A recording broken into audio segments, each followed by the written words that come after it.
Hello अस्सलाम वालेकुम। Welcome to mathematics with job seekers. आज का जो ये टॉपिक है ये बहुत ही इम्पोर्टेंट है।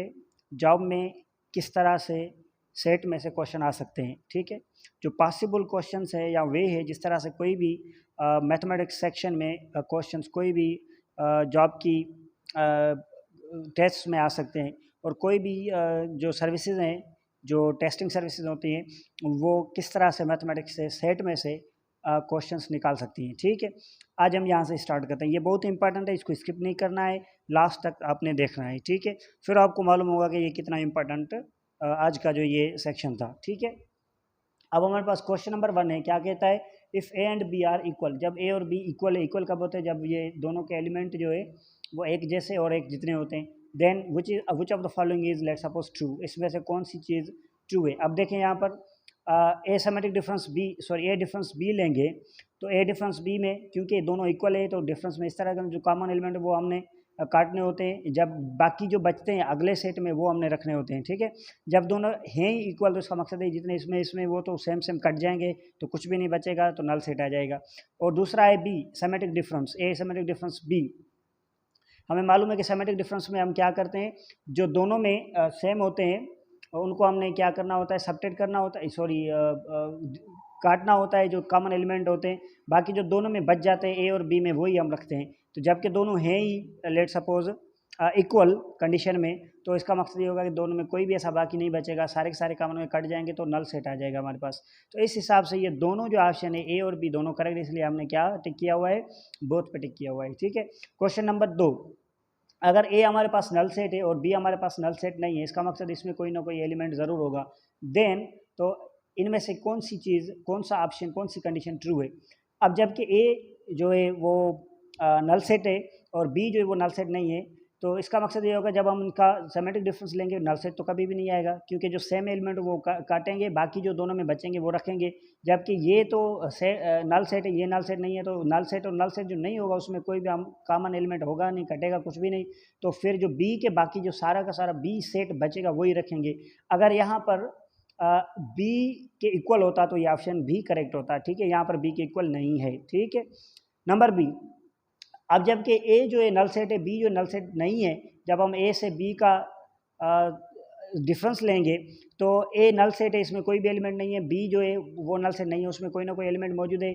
हम इनमें से कोई कॉमन है भी नहीं, कटेगा भी कुछ भी नहीं। मगर फिर भी जब कटेगा कुछ नहीं तो इसमें जो बचेगा वही एलिमेंट रखना पड़ेगा, इसमें कुछ भी नहीं है, ये है ही पहले से नल सेट, तो आंसर क्या आएगा? नल सेट आएगा। तो यहाँ पर क्या गिवन है कि नल सेट नहीं आएगा, ये भी दुरुस्त नहीं है।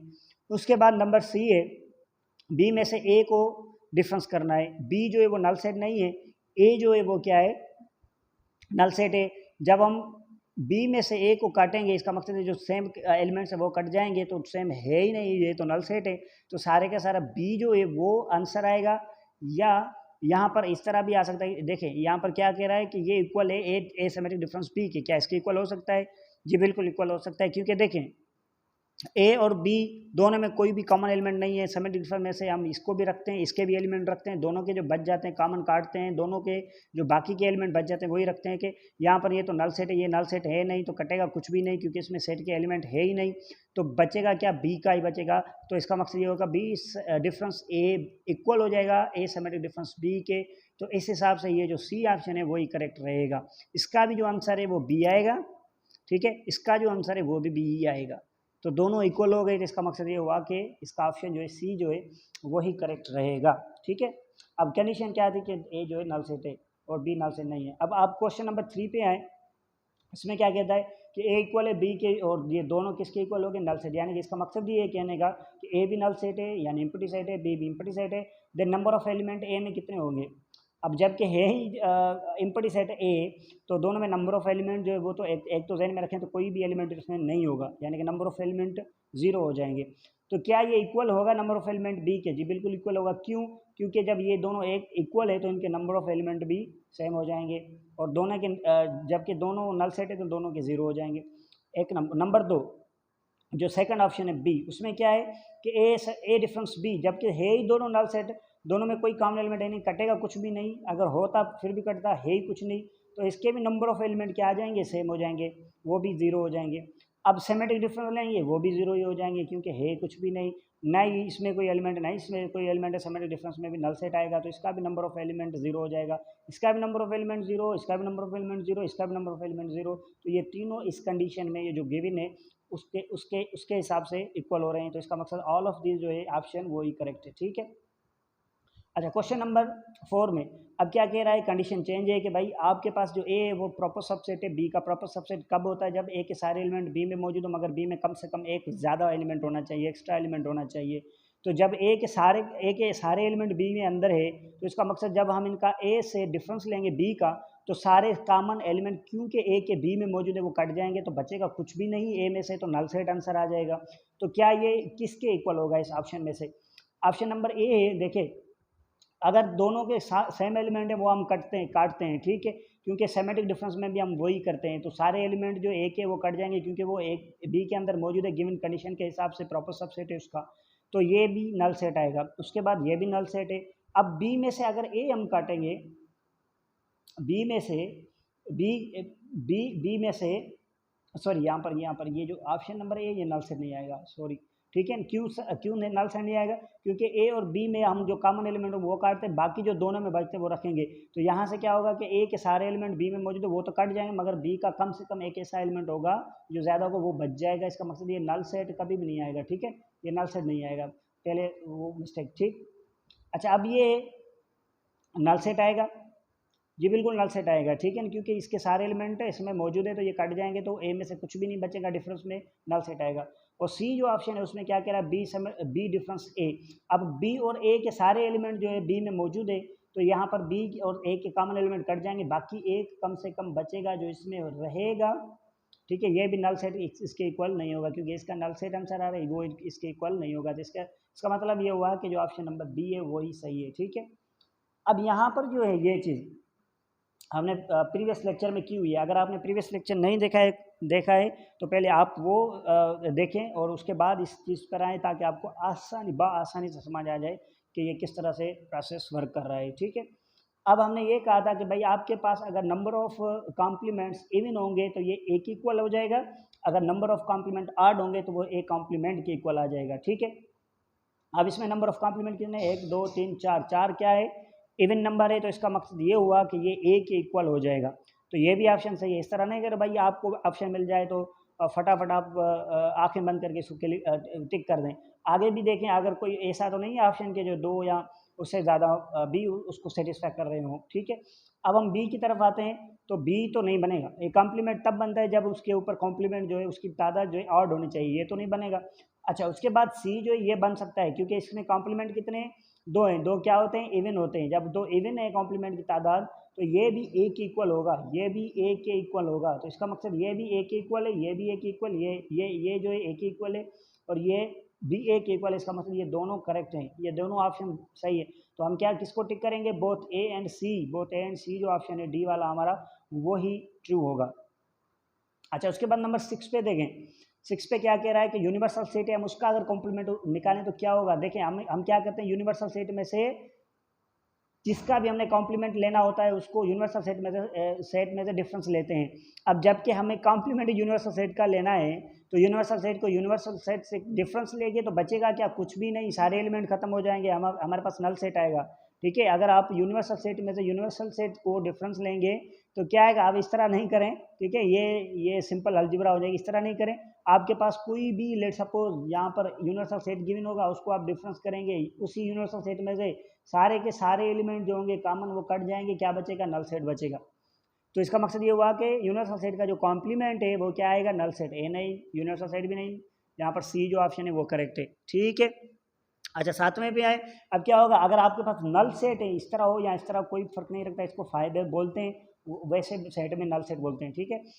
अब ये जो फाइव का कॉम्प्लीमेंट है, नल सेट का जो कॉम्प्लीमेंट आप निकालेंगे तो क्या होता है, नल सेट किसी सेट का भी कॉम्प्लीमेंट तब आता है, आप क्या करते हैं कि भाई आप यूनिवर्सल सेट में जो उसको क्या करते हैं, डिफरेंस करते हैं। यूनिवर्सल सेट कुछ भी हो, ठीक है, उसके एलिमेंट्स कुछ भी हो, आपने नल सेट को उससे डिफरेंस ले लेना है। जब डिफरेंस इसमें दोनों कॉमन है ही नहीं, क्योंकि यहाँ पर है ही कोई एलिमेंट नहीं, तो क्या बचेगा, सारा का सारा ये सेट वापस आ जाएगा, सारा का सारा जो है यूनिवर्सल सेट वापस आएगा। तो इसका मकसद क्या हुआ कि जब आप नल सेट का कोई कॉम्प्लीमेंट लेते हैं तो वो यूनिवर्सल सेट के इक्वल आ जाता है, ए सेट के इक्वल आएगा, नहीं, यहाँ पर ए सेट की तो बात ही नहीं है। यूनिवर्सल सेट के कॉम्प्लीमेंट के इक्वल आएगा, नहीं, ये तो नल सेट हो जाता है। हमने 6 नंबर क्वेश्चन में किया हुआ है।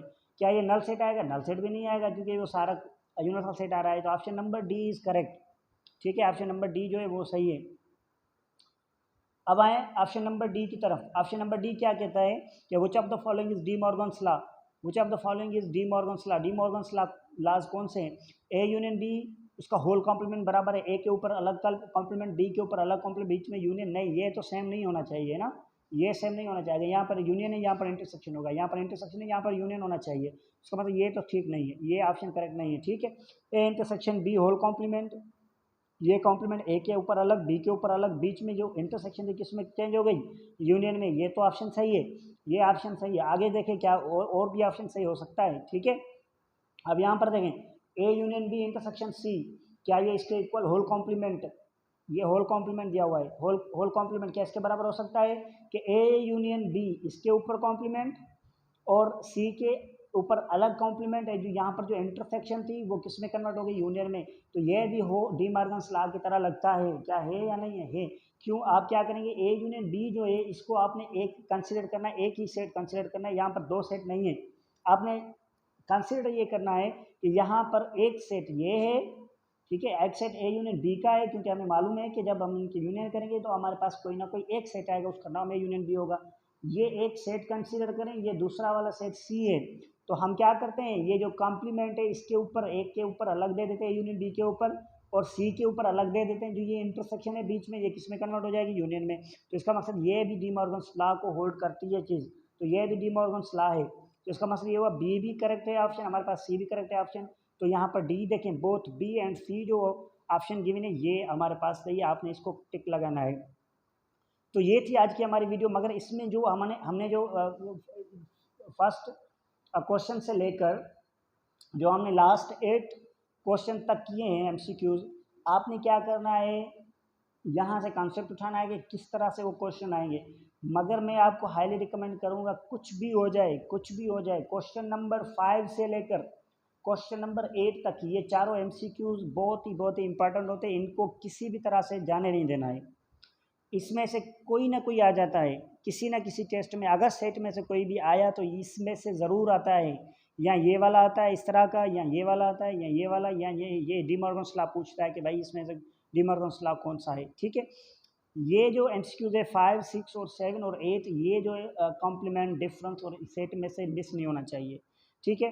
अब हम क्या करेंगे, जो आने वाली वीडियो होगी हम उसमें आपको एक और वीडियो के साथ आएंगे, जिसमें हम आपके लिए सारा जो हमने यूनियन से लेकर अभी तक जो कुछ भी पढ़ा है सेट से रिलेटेड, हम उनके एमसीक्यूज आपके सामने लाएंगे और कोशिश करेंगे एक और आपको वर्कशीट भी दें, या इस तरह से कि आप समझें कि आपके यहाँ पर हम आपको एक क्विज देंगे जो आपको सॉल्व करनी है, ताकि आपने जो पढ़ा है वो कॉन्सेप्ट आपके क्लियर हो गए हैं या नहीं हो गए। अगर आपने वो कर ली, इसका मकसद ये है कि आपने जो सेट है उसमें आपकी ग्रिप हो गई, आपका कोई भी सेक्शन अगर मैथमेटिक्स में यहाँ पर आएगा सेट में से कोई भी स्किप नहीं हो पाएगा, ठीक है। तब तक के लिए इंशाल्लाह हम मिलते हैं नेक्स्ट वीडियो में।